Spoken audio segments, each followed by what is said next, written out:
In the second fortnight of August 2022, the people of Daruteng village staged protest against the dumping of the waste of the smart city Bhubaneswar at Bhuasuni or near Daruteng village. And these were the media reports in different English newspapers. Other electronic media also covered this story widely.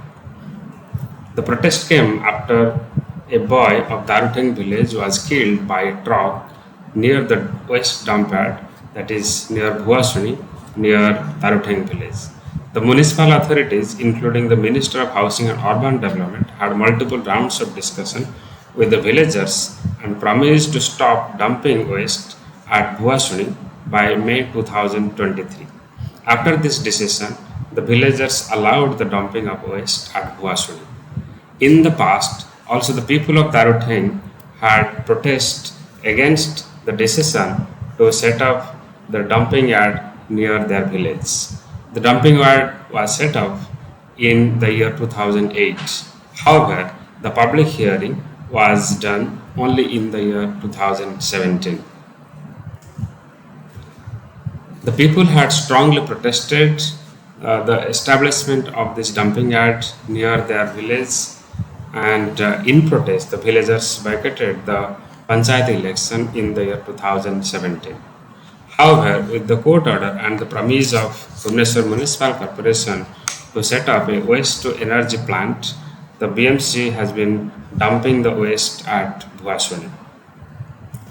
In order to understand the ground reality, I, along with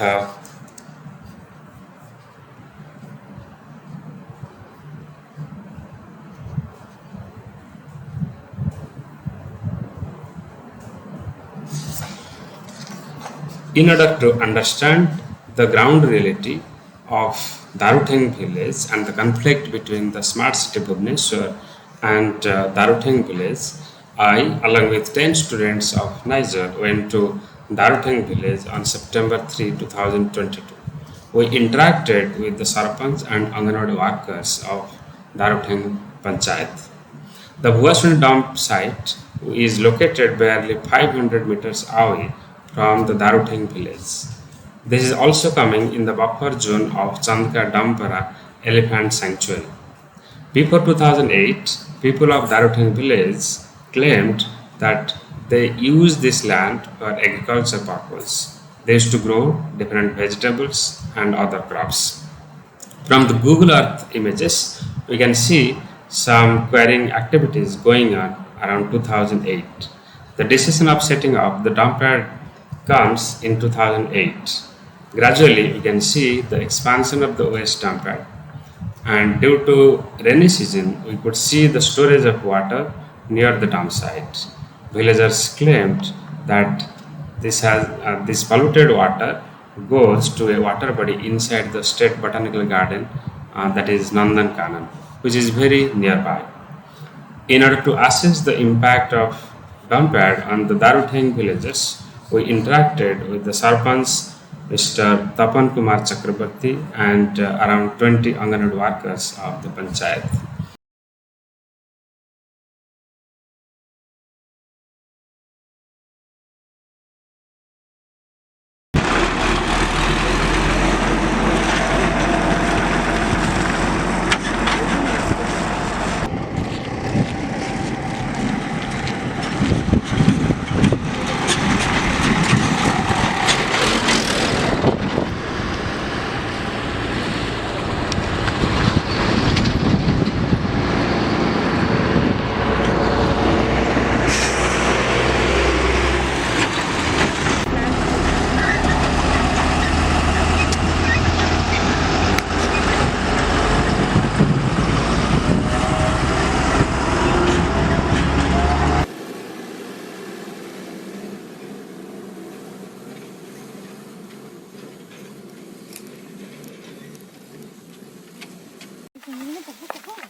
मेरा नाम तपन कुमार चक्रवर्ती, सामने sarpanch दारुठेंग GP.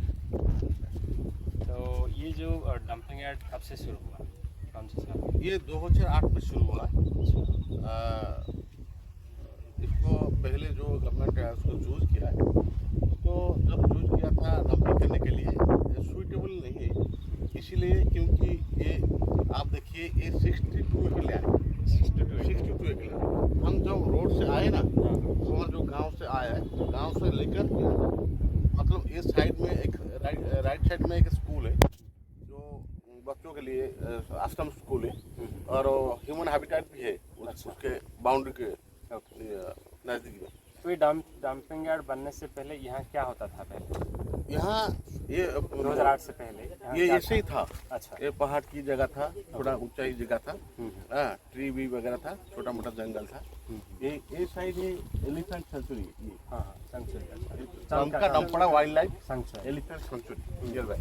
और यहीं से 500 metre आगे Nandankanan zoological park है। यहाँ से हम जो रास्ते से आए वहाँ से 500 मीटर आगे नंदनकानन जूलॉजिकल पार्क, कंट्री। एक ये जू का एक खासियत ये है, ये नेचुरल है। उसको वो जंगल में बना हुआ, पहले का जंगल था वहाँ पे, यहाँ का बना हुआ नहीं, इसीलिए गवर्नमेंट उसको चूज किया था जू के लिए। इधर जो चूज किया था गवर्नमेंट जू के लिए, ये नेचुरल जू है, मतलब यहाँ जंगल नेचुरल ही है, सब जो एनिमल हैबिटेशन के लिए पूरा परफेक्ट प्लेस है, इसीलिए उसको चूज किया था। यहाँ राइट साइड ह्यूमन हैबिटेट है, यहाँ तंत्र वाइल्ड लाइफ है, यहाँ जू है। इसलिए जब हमारा प्रॉब्लम ये है, ये जो जगह है जो ये रेवेन्यू विलेज है, धुआंसुनी जो बोलते हैं इसका ये एक रेवेन्यू विलेज है, धुआंसुनी का नाम। धुआंसुनी के नाम पे रेवेन्यू विलेज है। यहाँ पे भी लोग कम से कम 200-300 घर उसके बाउंड्री के लगा हुआ है उस तरफ। अच्छा। वहाँ पे और एक चीज़ है, ये तो पानी है ना, वहाँ के ऊपर से एक नेचुरल स्ट्रीम है, वहाँ के नीचे एक नेचुरल स्ट्रीम है। वो नेचुरल स्ट्रीम का रिसोर्स है, नंदनकानन का रिसोर्स है। जो पानी अब नंदनकानन जो कांजिया लेक है ना, उसका रिसोर्स यही है पानी। ये पानी डायरेक्ट जाके नंदनकानन जू के अंदर घुसता है। अच्छा। जो पानी को जानवर के लिए जो पीने के लिए यूज हो रहा है, ये एक प्रॉब्लम है। और ये एक प्रॉब्लम, ये जो रूरल एरिया है उसका जो डोमेस्टिक एनिमल है सब यहाँ सब आ रहे हैं। डोमेस्टिक एनिमल फ्रीली या जंगल में जा रहा है, ये जो ये वो जा रहा है। अच्छा वो जा रहा है, गार्बेज और ट्रांसपोर्टिंग आ रहा है ये गाड़ी। ठीक है, ये जो आके जो यहाँ पे देखिए कितना सुंदर जगह था, वहाँ का आप साइड देखिए, नेचुरल जंगल है ये सब। उसको सरकार ने चूज कर दिया 2008। हम गांव वाले ने, ये गांव जो है उसके 15,000 लोग बसवास करते हैं। पंचायत में, दारूठैंग पंचायत में। अच्छा। 15,000 लोग बसवास करते हैं। और एक प्रॉब्लम है, जब मार्च आएगा, मार्च अप्रैल मंथ में ऑटोमेटिकली जनरेट होता है, क्या है, फायर हो रहा है, मिथेन गैस की तरह से ये ऑटोमेटिकल जनरेट हो रहा है। जनरेट होने से ये जो आप सब देखिए जो गार्बेज है, वहाँ पे प्लास्टिक बहुत सारे है, प्लास्टिक पॉलिथीन वगैरह सब कुछ वहाँ सेग्रीगेशन नहीं हो रहा है, सब वेस्ट मिला होगा, डेड बॉडी आ रहा है, क्या प्लास्टिक आ रहा है, मेडिकल वेस्ट आ रहा है, जो मेडिकल वेस्ट में आता है, सब आ रहा है। वहाँ पे सेग्रीगेशन कुछ नहीं हो रहा है, सब जो निकलता है वो आके डंप कर देते हैं। इसीलिए जब फायर हो रहा है, मार्च से लेकर जून जुलाई तक फायर हो रहा है, क्योंकि हमारा इधर जो जुलाई में बारिश आ रहा है, जब ज़्यादा बारिश होगा तो बंद होगा, नहीं तो बंद नहीं होगा। पूरा कंटिन्यू एरिया 62 एकड़ लैंड, यहाँ से लेकर वहाँ पूरा 62 एकड़ फायर लगेगा। आपको तो मालूम है जो फायर के कारण से जो आएगा, स्मोक आएगा, उसका क्या है, कैंसर बच जाए करके हमारा ह्यूमन हैबिटेट सब निकल के पूरा गांव में पूरा फैल जाता है, पूरा गांव तरफ पूरा फैल जाता है। ये लगभग 3-4 महीना लगातार रहेगा। अच्छा। जिसी के लिए यहाँ लोग खेती बाड़ी करने के लिए नहीं आ पा रहे। यहाँ तो खेती है, पीछे जमीन है। पहले 2008 से पहले वहाँ पे बहुत सारी खेती बाड़ी हुआ था, लोग चाष-बास कर रहे थे उधर, लेकिन वो बंद हो गया। नेचुरल स्ट्रीम का पानी बंद हो गया। आपके सामने देखो, ग्राउंड वाटर का ये ऊपर वाला वाटर पॉइंट का है, ग्राउंड वाटर वाला भी खराब हो गया। जो जर्म आ रहा है, बैक्टीरिया आ रहा है पानी में, जो पीने के लिए बहुत नहीं हो से रहा कीड़े मकोड़े हैं इसमें। है। ये सब अभी प्रॉब्लम है।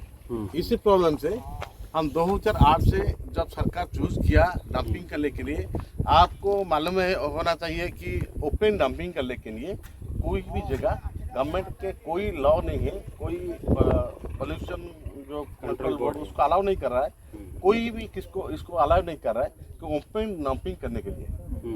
डंपिंग आप कैसे करेंगे, उसको गवर्नमेंट ने दिया था, जहाँ पर डंपिंग करेंगे, लैंडफिलिंग करेंगे, वो मैनेजमेंट करेंगे, waste management and landfill site, इसी के लिए वो चूज किया था।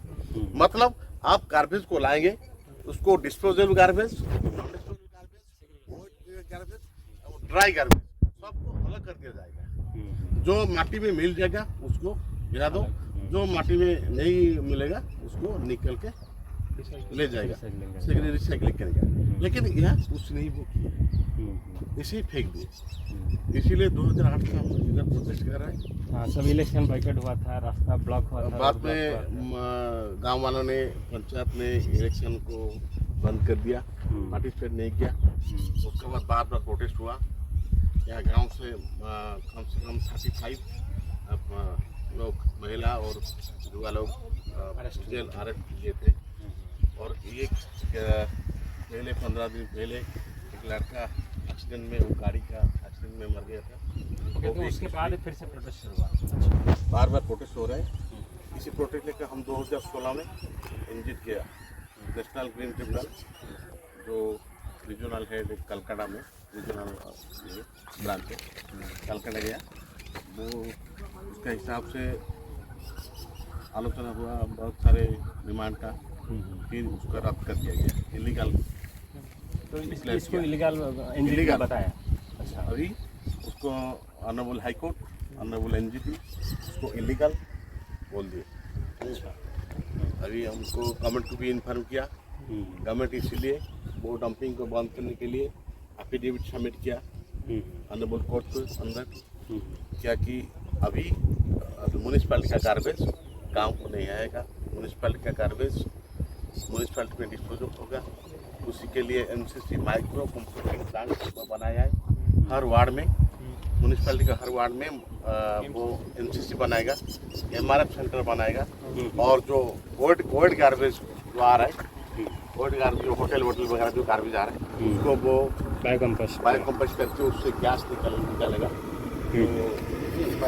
बायोगैस प्लांट करेंगे। उस हिसाब से सब पहले गवर्नमेंट और गाँववासी के अंदर उसका तौर पर उसको इंटरफेयर करके उसका भी एक डिस्कस फाइनल हुआ कि यहाँ के लिए डंपिंग कराएगा। मई 23 के बाद यहाँ डंपिंग नहीं होगा, चाहे या ह्यूमन हाजार्ड खराब हो गया, यहाँ का सोसाइटी, वहाँ का एनवायरनमेंट टोटल डैमेज हो गया। इसीलिए वो फाइनल किया कि वो जो डिस्पोजल करेंगे उसका जो आ रहा है उसको म्यूनिसिपैलिटी में छोटा छोटा एमसीसी बना के, एमआरएफ बना के, बायोगैस प्लांट बना के उसको डिस्पोजल करेंगे। वो जो लता हुआ है 14 साल का हो गया, तो उसको बायोमाइनिंग प्रोसेस करके वहाँ से निकाल दिया जाएगा। अच्छा, फिर उसको मार्क बना दिया जाएगा इससे गवर्नमेंट का। तो ये प्रॉमिस अभी दिए गए हैं। अभी मिनिस्टर ऑफ अर्बन डेवलपमेंट ने उसको हमको दिया है। इस हिसाब से चल रहा है। हम वेट किया है गवर्नमेंट का क्या प्लान प्रोग्राम है, 9 मंथ के बाद क्या करेंगे।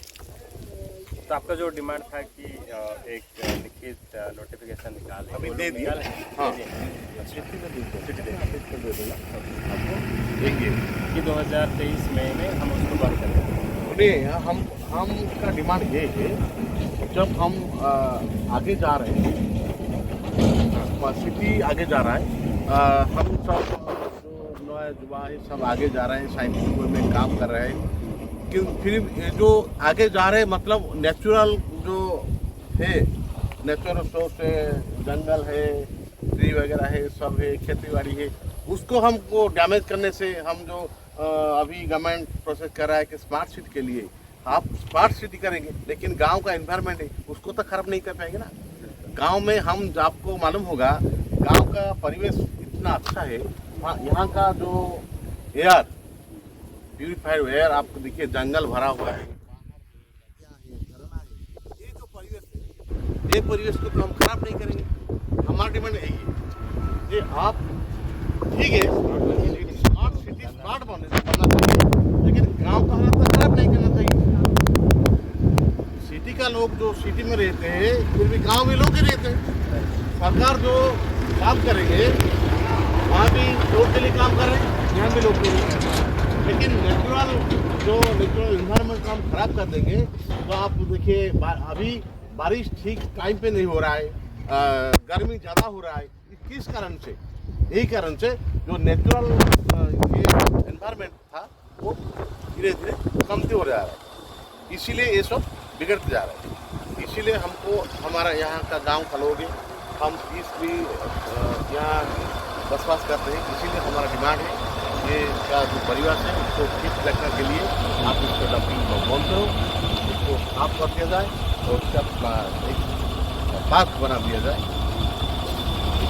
तो 2008 में जब बना था, मतलब बना और गाँव लोगों ने प्रोटेस्ट किया, तो गवर्नमेंट ने तब भी कुछ एश्योरेंस आपको दिया होगा कि हम ये करेंगे वो करेंगे, ऐसा कुछ एश्योरेंस तब दिए थे 2008 या 10 सुनो में? 2008 में जो वो डंपिंग कर रहा है, डंपिंग शुरू किया है, हमको उसको प्रोटेस्ट किया है। डंपिंग ओपन डंपिंग आप कैसे करेंगे?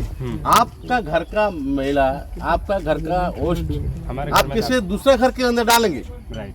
आपका घर सफाई करेंगे लेकिन मेरा घर खराब क्यों करेंगे? ये कौन चाह के?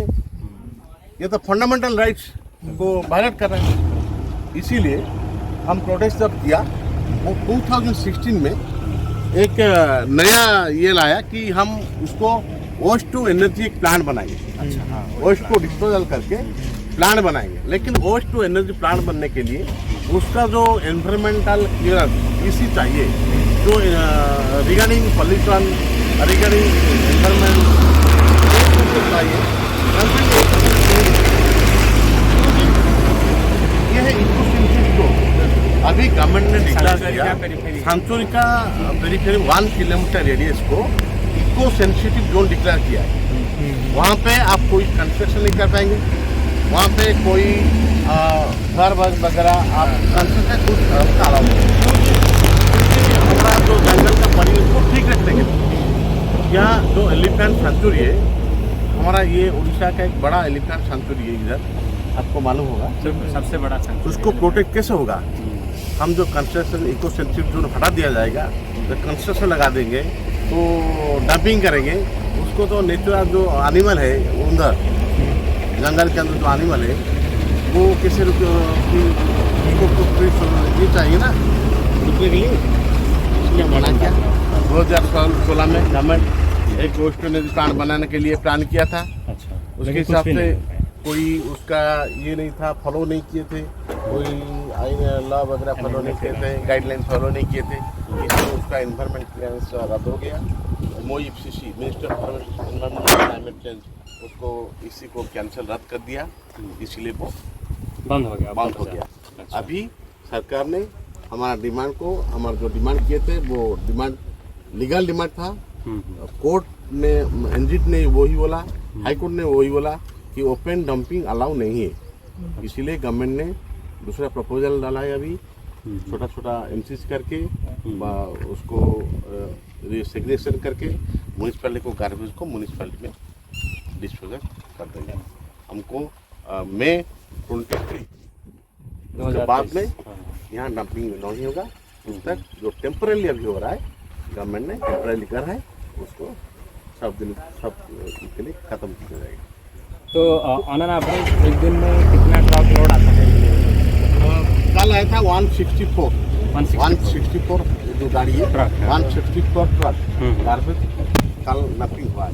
वो लोग क्या उसका रिपोर्ट लेते हैं क्या? उसका वो लोग रिपोर्ट ले कितना ट्रक लोड आता है? कितना लोड ये आपके गांव के लोग हैं या म्यूनिसिपैलिटी के लोग? म्यूनिसिपैलिटी का लोग भी है, अच्छा। हमारा गांव के लोग भी है। अच्छा, वो उसका हिसाब कर रहे हैं। हाँ। अच्छा, कितना बोले आप? 164। तो एवरेज उतना ही आता है? एवरेज 200 तक आ रहा है। अच्छा, पहले तो ज़्यादा आ रहा था, अभी वो कुछ एमसीसी ने काम कर रहा है, इसीलिए थोड़ा कम है। ज़्यादा आ रहा था, कम से कम लगभग 300 ट्रिप 400 ट्रिप लेकर आ रहा था, 200 ट्रिप आ रहा था। और आपको जो है प्रोटेस्ट का अपना 15-16 लोग को अरेस्ट किया गया, 35 को अरेस्ट तो वो लोग रिलीज हो गए ना? दिल्ली हो, हम भी मैं खुद ही गए। अच्छा, तो आप जेल गए थे? हाँ हाँ, कितना दिन उन लोगों को रहना पड़ा जेल? 20 दिन हो गए। 20 दिन। लेकिन उसका रीज़न क्या था? जेल को लेने का रीज़न? उसका सुनिए, हमारा डिमांड था आप बंद करो। हाँ। गवर्नमेंट का आपके पास ऑप्शन ही नहीं है नकदी करने के लिए। गवर्नमेंट कोशिश भी कर रहा है, गवर्नमेंट कोशिश भी कर रहा है, पुलिस प्रोटेक्शन लेकर कर रहा है। पुलिस प्रोटेक्शन जब होगा, हमारा डिमांड प्रोटेक्ट है, उसका डिमांड नहीं करना है, तो होगा। वैसे कुछ केस पर या कुछ नहीं हुआ ना, वो विड्रॉ किया गया है नहीं गवर्नमेंट से? नहीं वो तो अभी तक नहीं, कुछ नहीं केस क्लियरेंस नहीं हुआ है? चल रहा है। चल रहा है। अच्छा, लेकिन वो भी एक डिमांड होना चाहिए आपकी तरफ से कि वो केस को विड्रॉ करे गवर्नमेंट। हम सब हमारा जो भी डिमांड है, हाँ, हाँ। हम सब गवर्नमेंट को दे दिए। गवर्नमेंट सब हमको रिटर्न अभी दे दिए, उसको जो फाइनल होगा हम वेट कर रहे हैं। एनजीटी का ऑर्डर, हाई कोर्ट का ऑर्डर, गवर्नमेंट का डिसीजन सब मिला के हम भी चाह रहे हैं, हम भी गवर्नमेंट के अंडर है, हम भी कोई वायलेंस करने के लिए नहीं चाह रहे। हम कल पीसफुली समाधान होगा, पीसफुल होना चाहिए, इसीलिए हम गवर्नमेंट को पूरा डिटेल्स और पहले मीटिंग हाई लेवल कमिटी में करना है। अर्बन मिनिस्टर थे, अर्बन सेक्रेटरी थे, म्यूनसिपल काउंसिलर थे, पुलिस कमिश्नर थे, गाँव वाले थे, लोकल मैकेनिक थे, सब मिला के हाई लेवल गवर्नमेंट के लेवल डिस्कशन हुआ। डिस्कशन में ये रिजल्ट निकला 9 मंथ 2023 टेम्पररी तक ये चलेगा, उसके बाद वहाँ पे बंद हो जाएगा। ठीक, दारूठेंगा। हाँ, अगर एनजीटी ने अगर 2016 में बोल दिया था कि इलीगल, तो उसके बाद डंपिंग इमीडिएटली बंद। वही तो बात है, वो गवर्नमेंट के पास कोई ऑप्शन नहीं है, कोई ऑप्शन है? ऑप्शन नहीं, वो भी फ्रिक्वेंटली बोल रहे हैं हमारा ऑप्शन कुछ नहीं है। हम उसके पर डे जब यहाँ फायर हो रहा था, पॉल्यूशन कंट्रोल बोर्ड ने गवर्नमेंट को पर डे 25,000 वहाँ पे पेनल्टी ले दिया था। अभी तक पेनल्टी चालू है। गवर्नमेंट पे कर रहे हैं। हाँ, म्यूनिसिपल पे कर, गवर्नमेंट की पे करेगा। म्यूनिसिपल कॉर्पोरेशन अलग पड़ी है ना, वो पे कर रहा है, पेनल्टी नहीं भर रहा है, गलती तो कर ही जा रहा है, उसके पास ऑप्शन तो नहीं। अभी भी ओपन डंपिंग भी हो रहा है। अभी नहीं हो रहा है। ये जो मई 23 में बंद हो जाएगा, ऑलरेडी जो डंप है उसके लिए क्या रिक्लेम करने के लिए लैंड और रिक्लेम करेंगे, उसको सफाई करेंगे, उसको बायोमाइनिंग करके उस प्रोसेस करके सेग्रीगेशन करके जो नॉन आइटम है उसको ले जाएंगे, और जो रिस्टोर्ड आइटम उसको फिलिंग करते जाएगा, कैन फिल करके लेबल करके वो जगह को पूरा क्लीन कर देंगे। ले बोले कितना टाइम लेंगे वो उसके लिए 3 साल, उसके लिए 3 साल लगभग लगेगा वो बोल रहे। जो टेंडर दिया है उसको गवर्नमेंट ने एक टेंडर प्रोड्यूस किया है, वो टेंडर एक जागृति एक नाम कंपनी है, जागृति और रामकी दोनों कंपनी मिला के ले रहा है। वो बायोमाइनिंग का एक प्लांट बैठाएंगे, उसको प्रोसेसिंग करके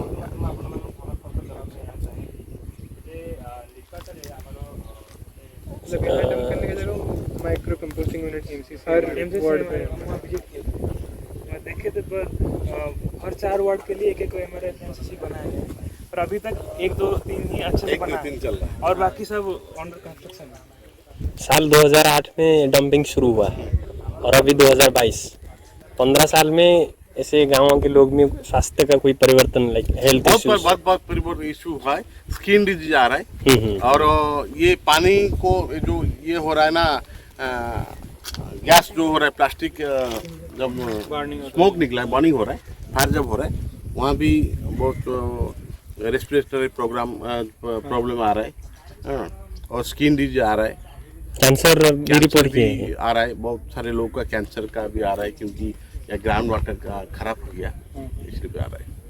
और ये दारूठंग भुवनेश्वर कॉन्स्टिट्यूएंसी से बिलोंग नहीं करता है? नहीं, ये जटनी कॉन्स्टिट्यूशन अंडर आ रहा है। और ये लोकल एमएलए कितने बार असेंबली में 15 साल में बहुत बार 5-6 बार असेंबली में वो क्वेश्चन किया है। अच्छा, रिगार्डिंग दिस। ठीक है, चलिए, थैंक यू। से जो जगह ଏବେ ହେଇଛି ଡମ୍ପୟାର୍ଡ, ସେ ଜାଗାର ବ୍ୟବହାର ଆଗରୁ ଗାଁ ଲୋକମାନେ କିଛି କରୁଥିଲେ କି? ସେ ଜାଗାରେ କିଛି ହେଉଥିଲା ଗାଁରେ ଚାଷ ଚାଷ ହେଉଥିଲା ଚାଷ ହଉଥିଲା ଆଚ୍ଛା କ'ଣ ଚାଷ ସେଇଠି ହେଉଥିଲା ବାଇଗଣ କରନ୍ତି ବାଇଗଣ ଚାଷ କରୁଥିଲେ ଆଚ୍ଛା ପନିପରିବା ଚାଷ ସବୁ ହେଉଥିଲା ବର୍ଷା ଦିନ ହେଉଥିବ ନାଇଁ କାରଣ ଆଚ୍ଛା ମୁଁ ଆକ୍ଚୁଆଲି ଗୁଗୁଲ ମ୍ୟାପ୍ରେ ଦେଖୁଥିଲି ସେଟା ଗୋଟେ ମାନେ ଯେଉଁ ମରମ ପାଣି ବା ମାଗଣା ତାପରେ ହେଲା ସରକାର ନିଲାମ ଦେଇଦେଲେ ଆଚ୍ଛା ଆମେ ଆଗରୁ ଚାଷ ହଉଥିଲା ଆଚ୍ଛା ବାଇଗଣ ଚାଷ ହଉଥିଲା ଆମର ସିଜନାଲ ଚାଷ ଯୋଉଟା ହଁ। ବର୍ଷା ଦିନିଆ ଚାଷ ଆଚ୍ଛା ସେଇ ଚାଷ ଗୁଡ଼ା ହୁଏ ସେଇଟା ସେ ପାହାଡ଼ ଆଚ୍ଛା ତାପରେ ଧୀରେ ଧୀରେ ମରମ ସେଠୁ ଖୋଳା ହେଲା ତାପରେ ସରକାର ନିଲାମ ଦେଇଦେଲେ ହେଲା ଆମେ ଦେଖିଲେ ଆଚ୍ଛା ଅପସନ୍ କରିଦେଲେ ହୁଁ, ହୁଁ। ତାପରେ ଏମାନେ ଏବେ ବି ତ ବ୍ୟାକସାଇଡ୍ ଚାଷ ହଉଛି ଆଚ୍ଛା ଚାଷ ଯୋଉ ଚାଷ tree line କରିବ ଅଛି, କ'ଣ? backside ଚାଷ ଚାଷ ହେଲେ ବି ହଁ। ଏତେ ଫଳପ୍ରଦ ହଉନି ଚାଷ ଯେମିତି ହଉଥିଲା ହଉନି ବାଗ ହଉନି। ପୋକ ମାଡ଼ି ଯାଉଛି ହଁ ଗଛ ଗୁଡ଼ା ବି ସେମିତି ହୃଷ୍ଟପୃଷ୍ଟ ହଉନି ମାନେ ଏବେ ଏବେ ଏବେ ବାୟୁମଣ୍ଡଳ ଏତେ ପ୍ରଦୂଷଣ ଯେ ନାକେ ତ ଆମେ ତ ଯାଇଥିଲୁ ନାକେ ପୁରା। ହବନି, Right. ଆଉ ଗଛ ବୁଛ କ'ଣ ବଢ଼ିବ ହୁଁ ଆଉ ରୋଗ ପୋକ ଏତେ ଯେ ସେ ଗଛକୁ ଦେଖିଲେ ଆଚ୍ଛା ସେଟା ହୁଁ ତାପରେ ସେ ଯେଉଁ ପାଣି ମଧ୍ୟ ଆମେ ଦେଖୁଛେ ସେଠି ସେ ପାଣିଟା ପାଣି ଉପରୁ ବୋହିକି ଯାଇକି ନନ୍ଦନକାନନ ହ୍ରଦ ସହ ସିଆଡ଼େ ସେ ଯେତେ ଯୁଆଡ଼େ ଯାଉଛି ନିଶ୍ଚିତ ଆଉ ଏ ଜଳବାୟୁ ଏତେ ପ୍ରଦୂଷଣ ନାହିଁ ଯୋଉ ପବନଟା ହେଉଛି ବି ହୁଁ। ସେ ଦେହ ମୁଣ୍ଡ କୁଣ୍ଡେଇ କାଣ୍ଡେଇ ହେଉଛି ହୁଁ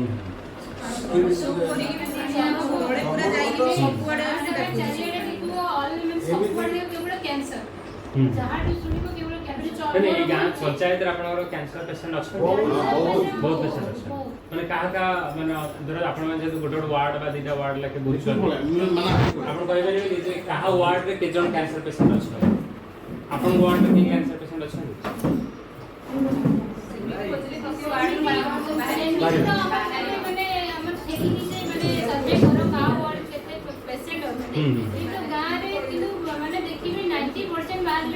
कैंसर में ही समस्त माने बहुत हाई जाए जोथि में कि आमे आज जो गोटा प्रोग्राम करू किशोरी बालिका सब तो देखो गोटे किशोरी बालिका हम करू किशोरी बालिका हम कहा नहीं करू हमर तो परिवेश प्रदूषण किशोरी बालिका तो स्ट्रांग नहती हम कहा नहीं हम योजना करू आम योजना करू आम सरकार को योजना केମିତି सफल हो समस्त शिक्षित हुअନ୍ତୁ शिक्षित भी केମିତି हेबे देखो जदि परिवेश प्रदूषण माटी प्रदूषण हेला सेही तो सब किछ उन्नति होची आमे माटी प्रदूषण हेगला परिवेश खराब हेला आम चाष जमी आम खाद्य परिवेश आम खाद्यटा नष्ट हेगला आम खाद्यटा आम मनटा सुस्थ करबा आम खाद्य तो माटी नष्ट हेगला जो विटामिन मिलिया जोटा आमे पाइबा कते सेटा तो आमे पाइबनी ना तो सरकार को योजना को गोटे सफल हो जो कहउछन घरे भी पुस्तरा देखि छी तार माने से पिंधार वर्ष पहिला खाली देहरे एडी एडी फोटो गायला अच्छा ताते जेरे फोटो गायला पर तो मेडिकल नहीं गेलु तापर से कहले ये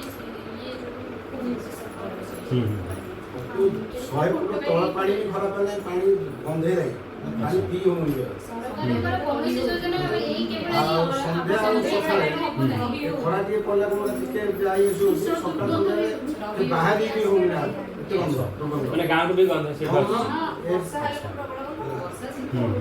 ତାପରେ ବି ଯୋଉମାନେ ବାହା ହେଇନାହାନ୍ତି ଯୋଉ ଝିଅ ମାନେ ତାଙ୍କ ଦେହ ସାରା ପୁରା ମୁହଁ ସାରା ବି ହେଇଯାଉଛି ସେଗୁଡ଼ା ସବୁ ସେଇଠି ମାନେ ବାହା ହେବା ପାଇଁ ଲୋକମାନେ ଆଉ ଗୋଟେ କଥା ୟାର ଡମ୍ପିଂ ହେବା ପୂର୍ବରୁ ଡାକ୍ତର ଜାଣୁଥିଲେ ମଶା ମାଛି ଏମିତି ଗୁଡ଼ା ମାନେ ମଶା ମାଛି ଗାଁ ନଥିଲେ ଇଏରେ ଏବେ କୋଉ ସିଜନ ନାହିଁ ଯେ ତ ମାଛି ଟେକି ନେଇଯିବେ ଖାଇବା ଥୋଇଦେବ ଖାଇବା ପରେ ଏସବୁ ମଶା ମାଛି ତମକୁ ଖୁଆଇକି ଦେବେ ଆଉ ମଶା ରାତିରେ କୁହନ୍ତୁ କେତେ ପ୍ରକାରିଆ ମଶା ତ ରାତିରେ ଦିନରେ ବି ଖାଇଯାଉନି ମଶା ମଶାର ଜନ୍ମଭୂମି ବୋଧେ ସେ ହେଇଯାଇଛି ମାଛ ମଶା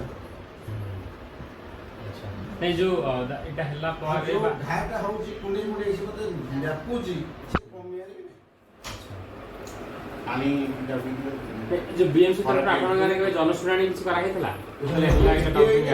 जनशुणानी हेई नथला समान करि नथले कि 2016 मसिया रे कोर्ट गलु अच्छा तापर मपिल करा परे जनशुणानी हेतला जोडे तांका विरोध हेतला समस्त जते लोक थे 100% लोक समस्त विरोध करथे पब्लिक हेरिटा अंदर हेतला जा द्वारा कि एनवायरमेंट क्लियरेंस रद्द कराइଥିଲେ एमओएफसी करथिला गांव से वेस्ट काम करिकलेनी डंपिंग के से दिन पर इलीगल उठना माननीय हाईकोर्ट और एनजीटी इलीगल उठना ये तो आम गाँ को नथला पंचायत से पुणी अलग पंचायत जनशुणानी अलग पंचायत चंद्र पंचायत पुणी आम पंचायत आम गाँ को समस्या बाहर पंचायत सेटा अनुभव अच्छा आम कोर्ट अपील करूँ से आम परिवेश को करते दीर्घ 15 वर्ष धरी आम कोर्ट में अच्छु एनजीटी विचार चलती तार विचार केस ଏମିତି ପ୍ରାୟ ଯାହା ରାୟ ଦେବେ କିଭଳି କ୍ଷତିପୂରଣ କ'ଣ ଗାଁରେ କ୍ଷୟକ୍ଷତି ସେଥିରେ ଆକଳନ କରାଯିବ।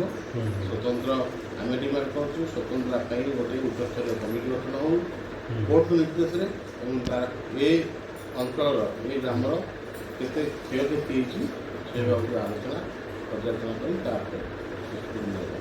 अच्छा तापर एबे जो डंपिंग पर जो ट्रक गुड़ा सब आसुची तो से जो ट्रक रे हो बा सेठी जो मैनेजमेंट होचे वेस्ट सेठी दारुठेंगर किछि एम्प्लॉयमेंट किछि काको मिलछि कि ना एम्प्लॉयमेंट आम ग्रामवासी तरफ एम्प्लॉयमेंट के जहाँ अच्छी महानगर लोक अच्छा और से मैनेजमेंट करते एबे गवर्नमेंट ऑर्डर करछन जे सेठी मैनेजमेंट हम किपरि हम सेठी ग्राम पंचायत इनवॉल्वमेंट रही ग्रामवासी आउ भुवनेश्वर महानगर में बसी आलोचना कलापर से जगह जो अलिया बदा है से कि सफा कर व्यवस्था कर। अच्छा तो आज जो महिला मान किसी समस्या होची आपण मान भाबुछन जे आपको नै कि माने जो डंपिंग हवा जो महिला मान किसी प्रभावित होछन सब प्रकार समस्या तो होची और कुछ समस्या तो पढ़ले से विषय से गाड़ होची ना आउ जे किसी गाड़ नहीं चाहिए छोट पिलांकर तो बेसी होची छोट पिला मानकर एमती छोट छोट भाया फड़ी जाउची जोडी देखि प्राय छोट पिलांकर ही होची मुख्य तो स्किन डिजीज हां छोट पिलांकर फड़ी जा बळे भी सेटा औषध मेडिसिन खाइला पर पिलांकर भलो हो बेसी बड़ माने तो जहां ले टिके सही जाउनी छोट पिलांकर सही पर ना बहुत कष्ट रे पीड़ित होचो। पानी सप्लाई एटी कोन माने पानी हमरे गांव मान को टैप रे पानी व्यवस्था करा है छी ना पानी व्यवस्था पिला हमर बहुत दीर्घ दिन बोरवेल पिला से बोरवेल पानी खराब हो आम रिसेंट एवं गोटे ट्यूबवेल आम देखी छोट छोट जीवा आम से तल जो घर पाखे पूरा भगत जो ट्यूबवेल पानी छोट छोट पानी पानीटा जोटा येलो टाइप हो नहीं आजिकल जो सब गाँव वसुधा योजना माध्यम गाँव मान सब पानी दिया प्रति घर को टैप तो आप गाँव में है सब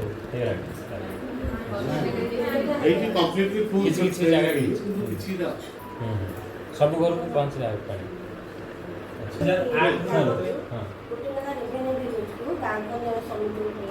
योजना अच्छी जो 10,000 टका आसे आशा अंगनवाड़ी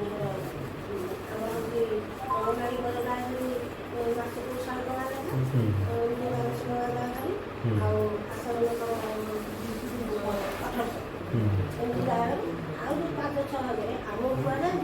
तमें परिवेश परिष्कार करने टंका 200 काम कर ये जो भाया स्तर में गदा आम लक्ष लक्ष टका कोटी कोटी टका सारे भी से परिवेश काम सुरक्षित कर टंका 100 आम परिवेश सुरक्षा मिछ गाँ कल्याण करूँ कि बाहर आड़े अलिया बजे आम गाँव आम परिमल योजना करूँ जहाँ जो सरकार योजना अच्छी विभिन्न योजना यहाँ कर सेटा कर आपण आणिकी आम जगार थोदेवे कहे 200 टका दौर तुम परिवेश परिमल कर यहाँ कौटी संभव जे गोटे बहुत आम सुस्थ गाँ मो सुस्थ पंचायत आम क्या नहीं गर्व करूँ आम गर्व करा तो आपण मैंने सब दे तेणु आम अनुरोध ये सब संस्था जाऊँ आम बचा चाहूँ एमती कौ घर ना जी कि कह मो घर स्किन डिजीज ना घरे घरे माने मो फैमिली 6 जन आम फैमिली आम समस्त स्किन कौन कर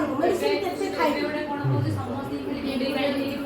माने घरे घरे कहा घरे नहीं जदि बा किए लोक लज्जा को जी मो कही पार नथे मुझे ग्यारंटी करी समस्त घरे प्रति घरे स्किन केवल से आम परिवेश एकदम एते विषाक्त आम बचा भी बहुत कष्ट केते मेडिसिन खाई बचीबू गाँव रे स्वास्थ्य सेवा जेकोसी रोग देखिए सब रोग ये गाँव अच्छी केवल से अलिया गदा जो ही अवस्था लोक सहरी लोक मैंने जो भुवनेश्वर रोचे से निजे मेन्टेनान्स निज परिष्कार सब आणिक आम ये आम गाँ गाँव परिवेश केते सुस्थ सबल था कि दूषित कले सहरी लोक जदि बचापी अलिया आवर्जना आनी आम यहाँ मफसल एरिया बोली दारुठंग पंचायत जदि पकेबे ताले आमे भी मनीष आम दारुठंग पंचायत भी लोक मैंने रही आमे मैंने केमती सुस्थ ସୁସ୍ଥ ସବଳ ମାନେ ସୁସ୍ଥ ରହିବୁ ଆମ ପଞ୍ଚାୟତ ଲୋକ କେମିତି ବଞ୍ଚିବେ ଆମର ବି ପଞ୍ଚାୟତରେ ମାନେ ଏତେ ଲୋକ ଅଛନ୍ତି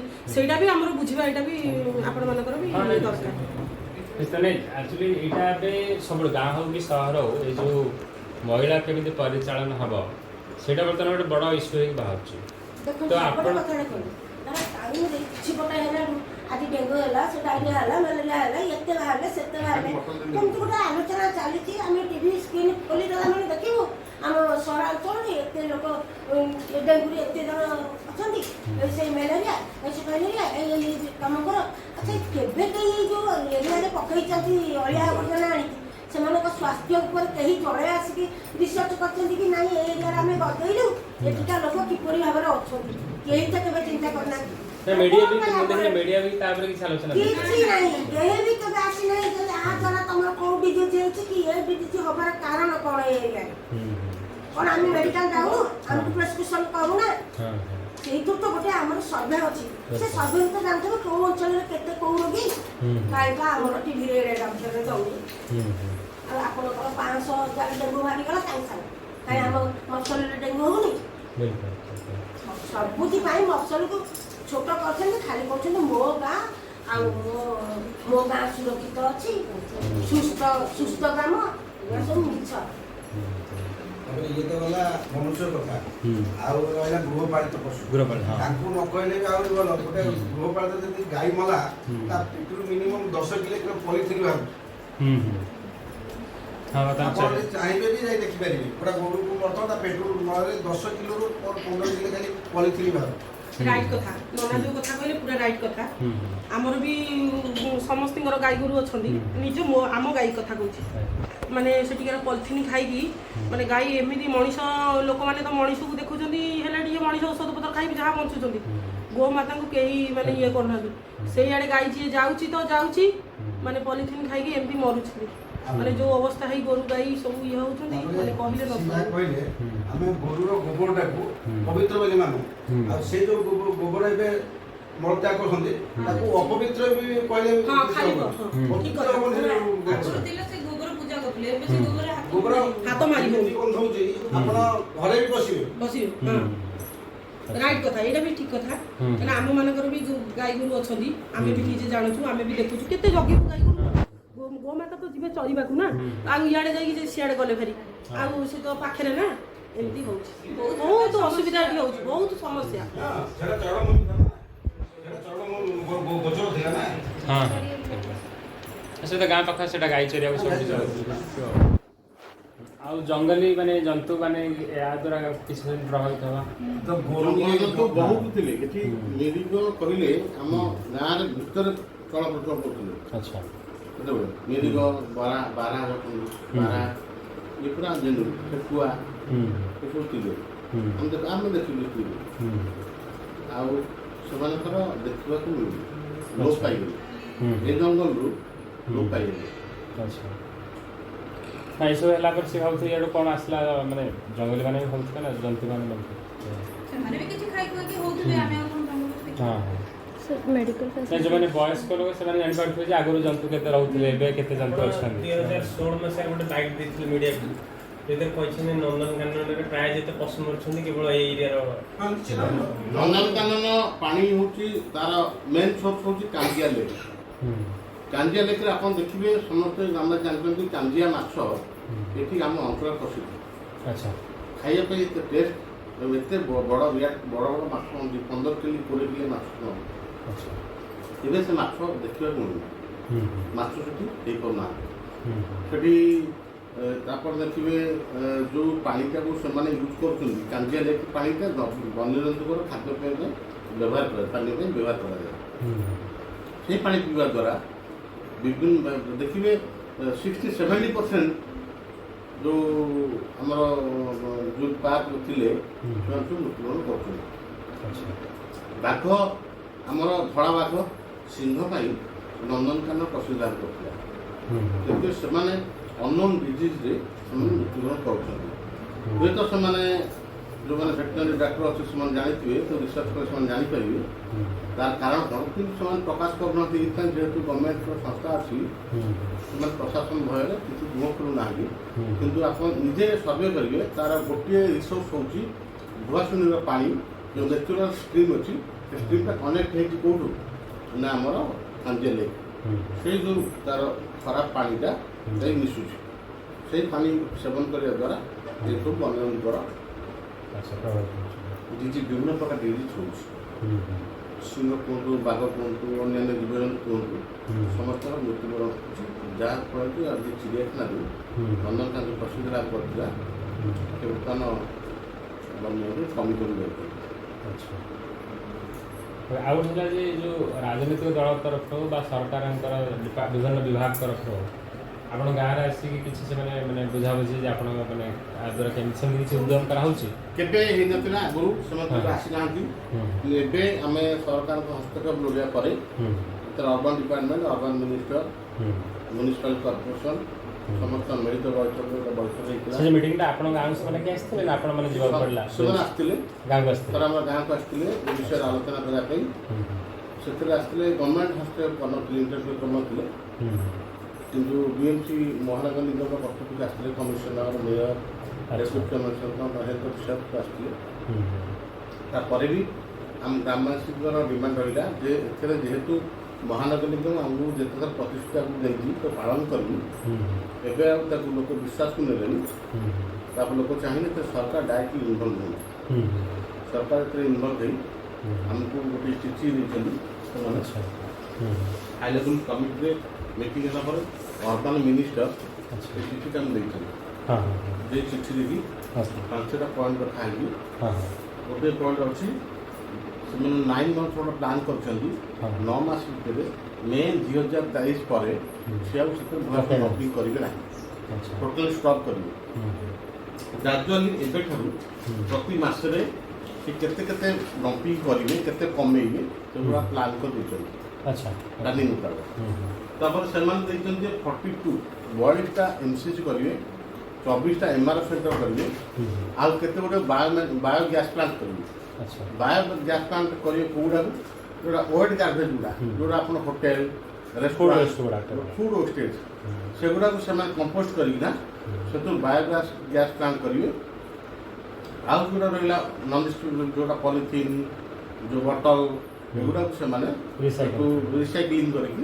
डिस्पोज करेंगे आउ जोड़ा रहा आपण से मेडिकल वेस्टेज गुड़ा को कहते आम प्रति मेडिकल से डिस्पोज करने डिस्कसन हम तापर प्रति मसरे ये विषय रिव्यू मीटिंग करा जोटा कि म्युनिसिपल कॉर्पोरेशन म्युनिसिपल कमिशनर एवं ग्राम पंचायत और ग्राम कमिटी बसिक रिव्यू करेंगे केते अग्रगति है कम सरकार केते काम कर डंपिंग बंद हो बर्तमान पर डे प्रतिदिन केते ट्रिप चार्जेस पड़ूँ नोट कराऊँ एवं केते सेग्रेगेशन से डिस्पोज कर म्युनिसिपालिटी तदारख कर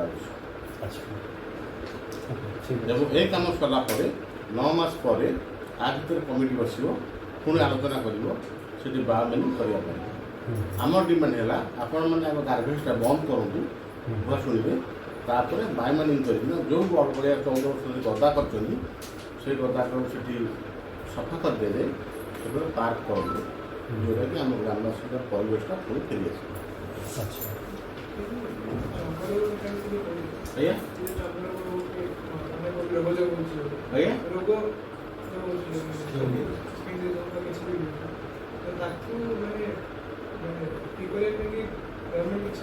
किसी भी करना आम डिमांड कलापर आपड़ देखु जो जगह डंपिंग हो साधारण जिनस आपणकर घरे बाड़ी कि कौटी जदि आम म्युनिसिपालिटी हो जो डस्टबिन आप डस्टबिन कर चारिपटे ब्लीचिंग रखते कहीं जो जमुना बाहर से डिस्पोज हो जाए बाहर को तार गैस गुड़ा खराब न हो ब्लीचिंग करती सानिटाइज करती ना ये सानिटाइज करना ब्लीचिंग करना कि एठार परिवेश केमती अच्छी सरकार भी करना ग्राउंड जीरो तदारख करना कौन एठार परिस्थिति अच्छी लोक मैंने जो कंटामिनेटेड डिजीज ଆଫେକ୍ଟ ହେଉଛନ୍ତି ସ୍କିନ୍ ଡିଜିଜ୍ ହଉ ଆମର ରେସ୍ପିରେଟୋରୀ ଡିଜିଜ୍ ହଉ ଆଉ କମ୍ୟୁନିଟି ଡିଜିଜ୍ ଲାଗି ଡାଇରିଆ ଆଉ ଏମିତି ଯେଉଁ ଇଏ ଡେଙ୍ଗୁ ମ୍ୟାଲେରିଆ ଏଇ ପ୍ରକାର ଡିଜିଜ୍ ହଉ ଏଇ ଯେଉଁ ବଢ଼ିଯାଉଛି ଆ ପ୍ରତି ଧ୍ୟାନ ଦେଉନାହାନ୍ତି। ଗାଁव रे हेल्थ हाँ हेल्थ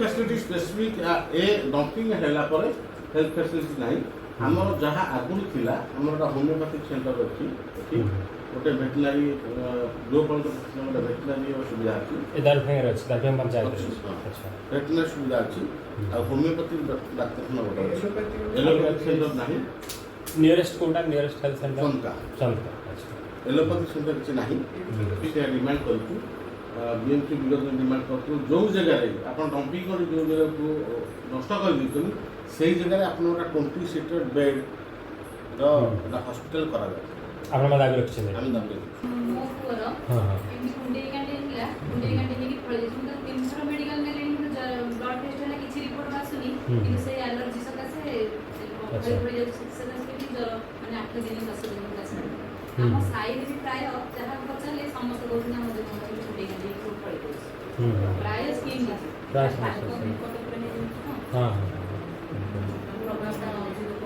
ତାପରେ ଆଲୋପେସିଆ ହେରିକା ହେୟାର ଫଲ୍ ବହୁତ କିଛି ହେଉଛି ଆଉ କ'ଣ କହିଲେ ପାଣିରେ ଆଲୋପେସିଆ ଟାଇପ୍ର ବି ହେଇଯାଉଛି ତାପରେ ହେୟାର ଫଲ୍ ବି ହେଉଛି ଆଚ୍ଛା ପ୍ରଥମେ ଯେତେବେଳେ ପକେଇବା ଆରମ୍ଭ କଲେ ଏଠି ମାନେ ଅଳିଆ 2008 ମସିହାରେ ସେତେବେଳେ ତ ଯାହାହେଲେ ବି ଏଠି ଲୋକାଲ ସରପଞ୍ଚ ଯିଏ ଥିବେ ଏମ୍ଏଲ୍ଏ ଥିବେ ତାଙ୍କୁ ପରମିସନ୍ ଦେଇଥିଲେ କିନ୍ତୁ ସେ ବିଷୟରେ ସେମାନେ ତ ସେଇ ଭାয়োଲେନ୍ସ କରିଛନ୍ତି ବୋଲି ସେଗୁଡ଼ାକୁ ଆଭଏଡ୍ କରିକିନା ସେମାନେ କରିଥିଲେ ଗୋଟେ ତରବରିଆ ଭାବରେ 2008 ମସିହାରେ ସେମାନେ ସାଇଟ୍ ସିଲେକ୍ସନ୍ କରିଦେଲେ ଯେଉଁ ସାଇଟ୍ ସିଲେକ୍ସନ୍ କଲେ ତା ପୂର୍ବରୁ ସେମାନଙ୍କ ଯେଉଁ ପରିବେଶ ଆଇନ ରହିଛି ତାକୁ ସେମାନେ ବିଚାରକୁ ନେବେନି ଆପଣ ଦେଖନ୍ତୁ ହ୍ୟୁମାନ୍ ହାବିଟାଟ୍ରୁ କେତେ ଡିଷ୍ଟାନ୍ସ ରହିବା କଥା ଗୋଟେ ଡମ୍ପିଂ ୟାର୍ଡ ଗୋଟେ ଇକୋ ସେନ୍ସିଟିଭ୍ ଜୋନ୍ ଅଛି ଗୋଟେ ଆମର ଚଙ୍କା ଡମ୍ପଡ଼ା ୱାଇଲ୍ଡ ଲାଇଫ୍ ଅଛି ଯେଉଁଟାକି ଆମର ହାତୀ ପାଇଁ ବିଶେଷ କରି ସେଠି ଆପଣ ଜାଣିକି ଆମର ଏଇ ଜଙ୍ଗଲଟା ଚଙ୍କା ଡମ୍ପଡ଼ା ୱାଇଲ୍ଡ ଲାଇଫ୍ରେ ଜୀବଜନ୍ତୁ ରହୁଛନ୍ତି ଏସବୁ ନନ୍ଦନକାନନ ଜୁଲୋଜିକାଲ ପାର୍କ ଅଛି ଏସବୁକୁ ବିଚାରକୁ ନ ନେଇକିନା ସର୍ବଦା ଭାବରେ ଷ୍ଟେଟ୍ ଗଭର୍ଣ୍ଣମେଣ୍ଟ ରାଜ୍ୟ ସରକାର ଏଇ ଜାଗାଟାକୁ ଚୁଜ୍ କରିଦେବେ ସେବେଠାରୁ ବି ଆମେ ମଧ୍ୟ ଇଣ୍ଟରପ୍ରିଟ୍ କରିଥିଲୁ କୋର୍ଟରେ ସେ ବାବଦ ସେଠାରୁ ବି ଚାଲିଛି ଆପଣଙ୍କର ଏ ବିଷୟରେ ଆଲୋଚନା ଚାଲିଛି ଶୁଣନ୍ତୁ ସରକାର ସମସ୍ତଙ୍କର ସରକାର କେବଳ ଭୁବନେଶ୍ୱର ନୁହେଁ ସରକାର ସମ୍ପୂର୍ଣ୍ଣ ରାଜ୍ୟବାସୀଙ୍କର ମାନେ ଦେଶବାସୀଙ୍କର ସମସ୍ତଙ୍କ ସରକାର ସରକାରଙ୍କର ଭୁବନେଶ୍ୱର ମହାନଗରରେ ବସବାସ କରୁଥିବା ଲୋକଙ୍କ ପାଇଁ ଯାହା ଅଧିକାର ଅଛି ଯେଉଁ ସମସ୍ୟା ରହିଛି ଯେଉଁଟା କହିଲେ ତାଙ୍କର ଗାର୍ବେଜର ସମସ୍ୟା ଆମେ ତ କହୁନୁ ଭୁବନେଶ୍ୱରରେ ରହୁ ବୋଲି ଗାର୍ବେଜଟା ଆମେ କହୁଛୁ ଗାର୍ବେଜଟାକୁ ମ୍ୟାନେଜମେଣ୍ଟ ଆପଣ କରନ୍ତୁ ଭୁବନେଶ୍ୱର ପାଇଁ ହୁଅନ୍ତୁ କିମ୍ବା ଗ୍ରାମବାସୀ ପାଇଁ ହୁଅନ୍ତୁ ଆପଣ ମ୍ୟାନେଜମେଣ୍ଟ କରନ୍ତୁ ପ୍ରପର ୱେରେ ସାଇଣ୍ଟିଫିକ୍ ୱେରେ କରନ୍ତୁ ତା ବୋଲି ନୁହଁ ତାହେଲେ ଆମେ ଘରେ ଘରେ ପାଇଖାନା କାହିଁ କଲେ କେନ୍ଦ୍ର ସରକାର ଏବେ କଲେ ବାହାରେ କେହି ମଳତ୍ୟାଗ କରିବେ ନାହିଁ ତାର ଯୋଜନା କ'ଣ ପାଇଁ ହେଇଛି କେବଳ ଆମ ପରିବେଶକୁ ଦୂଷିତ କରିବା ନାହିଁ ଆମେ ବାହାରେ ମଳତ୍ୟାଗ କରିବା ନାହିଁ ତେଣୁକରି କହିଲେ ଘରେ ଘରେ ସମସ୍ତେ ବାହ୍ୟ ମଳକୁ ତ୍ୟାଗ କରିବା ବାହାରେ ଆମେ ମଳତ୍ୟାଗ କରିବା ନାହିଁ ଯେମିତି ସେମିତି ଆମେ କହୁଛୁ ବାହାରେ ଆପଣ ଅଳିଆ ଆବର୍ଜନା ପକାନ୍ତୁ ନାହିଁ ସ୍ୱଚ୍ଛ ଭାରତ କରୁଛନ୍ତି ସରକାର କାହା ପାଇଁ କରୁଛନ୍ତି ତେଣୁ କେବଳ କ'ଣ କରୁଛନ୍ତି ମହାନଗର ନିଗମ ଯେଉଁଠି ଅଛି ଯେଉଁଠି ସ୍ମାର୍ଟ ସିଟି ସେଇଠି ଅଛି ସ୍ୱଚ୍ଛ ଭାରତ ପ୍ରୋଗ୍ରାମଟା କ'ଣ ଜନସାଧାରଣ ପାଇଁ ନାହିଁ ଗାଁ ଗାଁ ପାଇଁ ନାହିଁ ସେମିତି ଆମେ କହୁଛୁ ଯଦି ଆପଣ ମ୍ୟୁନିସିପାଲିଟି ଲୋକଙ୍କ ପାଇଁ ଚିନ୍ତା କରୁଛନ୍ତି ସହରୀ ଲୋକଙ୍କ ପାଇଁ ଚିନ୍ତା କରୁଛନ୍ତି ସୁସ୍ଥ ପରିବେଶ କେବେ ବଞ୍ଚିବେ ଭଲ ପାଣି ପିଇବେ ଆମ ଗାଁ ଦେଇକି ଯିବ ମୁଣ୍ଡଳିକୁ ପାଣି ସେମାନେ ପିଇବେ ଭୁବନେଶ୍ୱର ଆସି ପିଇବେ ଅଥଚ ଆମ ଗାଁ ରାସ୍ତା ଦେଇଛି ଆମେ ପାଣି ପିଇପାରୁ ଆମେ ଭଲ ପାଣି ପିଇପାରୁ ଇଏ କେଉଁ ଲଜିକ୍ ଅଛି ଇଏ କେଉଁ ଅଧିକାର ଆଜ୍ଞା ଆମ ପାଣିଟାକୁ ଆପଣ ୟୁଜ୍ କରିବେ ଟାଉନରେ ଯିବ ଟାଉନ ଲୋକ ପିଇବେ ଭଲ ପାଣି ପିଇବେ ତାଙ୍କୁ ପ୍ୟୁରିଫାଇ ୱାଟର ଦିଆହେବ ଆମେ ନଳକୂପ ପାଣି ପିଇବୁ ଆମ ନଳକୂପ ଯେଉଁ ପାଣି ଦିଏ ଗ୍ରାଉଣ୍ଡ ୱାଟର ଖରାପ ହେବି ଆମେ ସେ ପାଣି ପିଇବୁ ଇଏ କେଉଁ ଅଧିକାର କଥା 2008 ରୁ 2022 15 ବର୍ଷରେ ଯାହା ବି ଆପଣ ଯେମିତି ପ୍ରୋଟେଷ୍ଟ କଲେ କିଛି ବି ଚେଞ୍ଜେସ୍ ଯାହା ବି ହେଇଛି ଆପଣଙ୍କର ଏବେ ବି ସରକାର ଆଉ ଏ ଦେଶର ଆଇନ ଉପରେ ନିର୍ଭର ଅଛି ଯେ ସେମାନେ ନିଶ୍ଚିତ ଭାବରେ ଆମର ସରକାରଙ୍କ ଉପରେ ଭରସା ଅଛି ଆଇନ ଅଦାଲତ ଉପରେ ଭରସା ଅଛି ଏବଂ ଲୋକଙ୍କର ସ୍ୱର ଉପରେ ଭରସା ଅଛି ए लोक ए अंचलवासी केबे हेले ताकू करियो देबे नाही जे पर्यंत एटू गुआसु डंपिंग न हटिची कौन परिस्थिति रे ए लोक पक्ष फाटियो ना ए पर्यंत 2008 मसीहा जो गोटे स्वर था 2022 मसीहा से गोटे स्वर अड़िया बम बाहर आपण आम परिवेश को आप दूषित करें ना आपंकर कौन सी राइट्स ना आम परिवेश को आप खराब कर तुम मो भितर आपण घर अड़िया मु तुम जगह कि आपण अड़िया मो जगह पकड़ा कि मो अड़िया तुम छाड़ गोटे कथा एटिकार जो बासिंदा हमें ये पूरा स्थितिमान कौ अमल पूरा कागजपत्र भुवनेश्वर सब अधिका लोक बोधे एवं स्थायित्व ताको ध्यान कि ये माने बस्ती बासिंदा पूरा अपर किसी नहीं माने ये 15,000 लोक नुहति से आग चिंता अति ये जिन जहाँ लोक व्यापी तुम रोगटा कहीं आम पार्टी तुम रोगटा तुम गत लोक कौन कर व्यवस्था कर 2016 मसीह हाईकोर्ट जो भर्डिक्ट आसला सेटा भी से कहथिले जे एठी कंटिन्यू हबो पके ऑल इंडिया बेसिस रे अपन देखिए गोटे जो एनजीटी नेशनल ग्रीन ट्रिब्यूनल जो ऑर्डर करछथि बाहर कौन जगह खोला डंपिंग करया प्रोविजन नाही अछि मैनेजमेंट करया के अछि सॉलिड वेस्ट हो गार्बेज सॉलिड वेस्ट मैनेजमेंट करबी अपन किभଳି मैनेजमेंट करे छोटा लोककार गवर्नमेंट घर कौन जगह कौ आईन लिखाई आप बाहर आपण अड़िया हो म्यूनिसिपाल अड़िया आपड़ जदि निज घर परिवेश दूषित कर बाहर अड़िया दौरान आईन अच्छी सर्वसाधारण जगटा को सर्वसाधारण परिवेश को खराब करेंगे ना से पानी जल हो परिवेश हो मृत्तिका हो चाहे आप खराब करेंगे ना तो गोटे समाधान है एठी आपण कहउछन्ती से माने एमसीसी एठी इंस्टॉल करिवे माइक्रो कंपोस्टिंग सेंटर आउ किछि लोक कहउछन्ती जो तुलसा देई को एठू नै जिवे सब सेठी शिफ्ट करिवे प्रश्न उठे तुलसा देई को नुहे गुआसुणी नुहे दाउठेंग नुहे जुजड़ नुहे चुड़ंग नुहे कृष्ण नुहे दाउठेंग पंचायत नुहे कि अंचल नुहे तुलसा देई को एतरा कौटी डंपिंग करने ओपन डंपिंग करी परिवेश को खराब अनुमति दिज्व ना ठीक है आपको बहुत धन्यवाद आप समय देले